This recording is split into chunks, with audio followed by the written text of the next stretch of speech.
welcome to family, loving all the teaching section. Area, friends and sibling and Ariel. Okay, so we have a row here all on. And of course our committee, Ying and Reinfelder and Crystal Creed, members of the committee. So Monica's going to will be starting a job when she's finished defending and getting the thesis in at Blue Associates in Somerset. It's an engineering firm, so that's something for her to be looking forward to. This day is kind of a bittersweet one for me because Monica's my last student. She's number 39. And so it's sad. 40. I was thinking about staying one more year. Anyway, she's also will be very close to being the last quaternary studies certificate winner. We've had the quaternary study program started in 1990. It went on for 30 years, and we've had 50 students, about 50 students go through the program, both in geology and anthropology. So you'll be one of the last ones, except for Melissa Boyd, who will probably be getting one of those as well. There are free cups in the back for the quaternary studies program if you want to pick one up. Monica's a local, right, from New Jersey, and she was educated at Beloit in Wisconsin, and her thesis involved a artesian groundwater system in glaciers, glacial deposits. And so when we first met, we kind of hit it off right away because I thought what she was doing was interesting. We had a lot in common. And when it came to, and she came here to work in hydrogeology program and was looking for a thesis. And last summer, I was looking for a field assistant. So she said, well, so she came along, and initially it was just as an assistant, but then once we got over there, I realized all the questions and things that needed to be answered, and so it gradually turned into a master's thesis. And so what should we be presenting today is a reconnaissance level, field-based assessment of the groundwater system of the Ngorongoro Highlands in northern Tanzania, and also an additional study that she had done on groundwater-fed wetlands. So the title of her talk is Understanding Modern and Ancient Hydrologic Features, Springs in the Ngorongoro Volcanic Highland and Global Wetland Basins. Okay, thank you, Gail, and thanks everyone for coming out today. So just to give a little bit of context on my talk. So the hydrogeologic features that I'm going to be focusing on today are wetlands, seeps, and springs. And so a lot of the processes involved in creating these features occur below the surface and under a bunch of different physical, chemical, and biological conditions.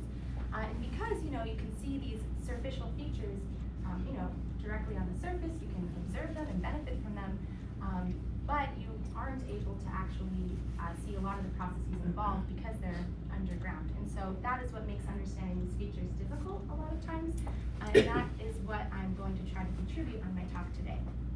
So for the first chapter, I'm going to be looking at a small-scale study of modern springs in the Ngorongoro Volcanic Highlands in Tanzania. And then in the second chapter, I'm going to be focusing on trying to create a basis model for wetlands across biomes of the world. And the majority of my talk today will be on the first chapter, and the second chapter will be more of like a lightning talk. So to begin, so here's an image of the East African rift system.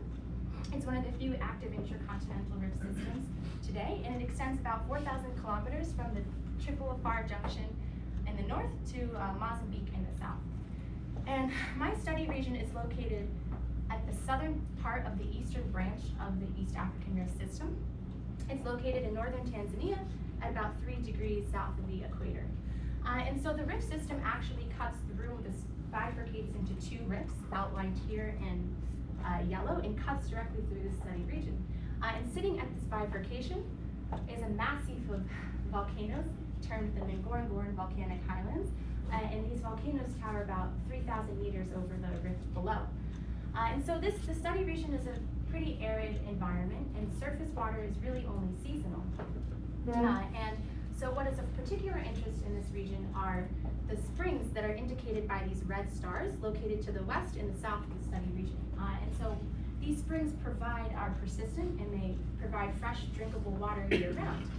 And so this black outline that you see is the boundary of the Ngorongoro Conservation Area, which is a designated UNESCO World Heritage Site. And within this, there are national archaeological sites, Olduvai Gorge right here, and Laetoli Fripkun site located right here. And so this site attracts a lot of tourism. About 600,000 tourists come to the region a year. In addition, it's also home for about 70,000 local Maasai people. And there's also just millions of animals existing in this region. And so because, as I mentioned, it's a pretty arid region, surface water is only seasonal, these people and animals really depend on these springs for drinkable water year-round.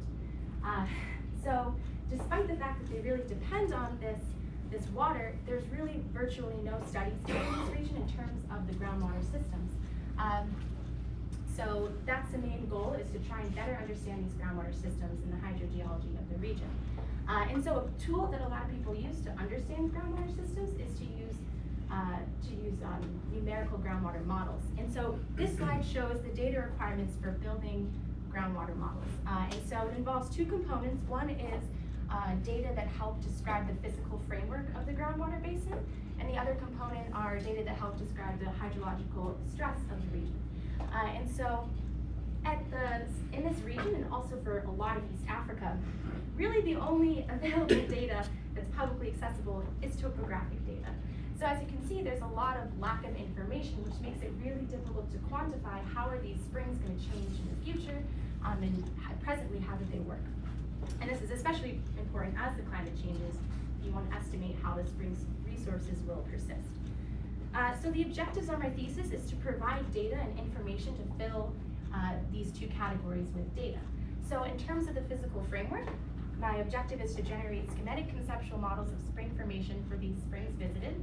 In terms of the hydrological inputs, it's to gain a better understanding of the temporal and spatial rainfall patterns across the region. So now I'm just going to go into a little bit of background. So as I mentioned, this is the Ngorongoro volcanic highland area. It's composed of about 8 extinct volcanoes here and 1 active volcano, Odimio Lingai. And this is actually the only carbonatite volcano that's actively erupting today. In terms of the compositions, here's a Cox diagram that shows on the x-axis the silica content percentage, and on the y-axis the alkali percentage.